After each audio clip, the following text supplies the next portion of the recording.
ఏం చెప్తున్నావే? బావా డ్యూటీ అయిపోయిందానే? అయిపోయింది కానీ మా సార్ మస్తు పనితుడు. అందుకని అమ్మ బాప ఎక్కడ వేరు? వాళ్ళు సీనాన్న వాళ్ళ ఇంటికి పోయిర్రే. చెల్లె కూడా పోయిందా? ఆ సరే.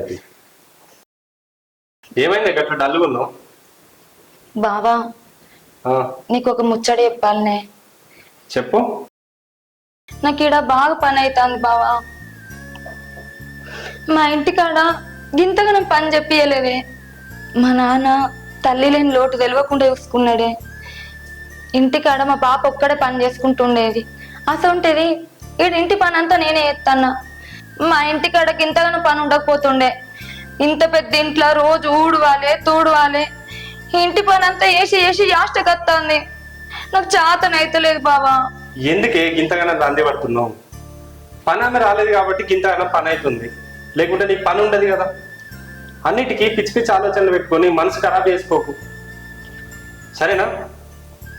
లేదు బావా, నా మాట వినవే. ఈ ఇంట్లో నువ్వు మీ బాపే నన్ను మంచిగా చూసుకుంటారే. మీ అమ్మును మీ చెల్లె నన్ను రోజుకి హింసిస్తారు. చెప్తే అర్థం చేసుకో బావా.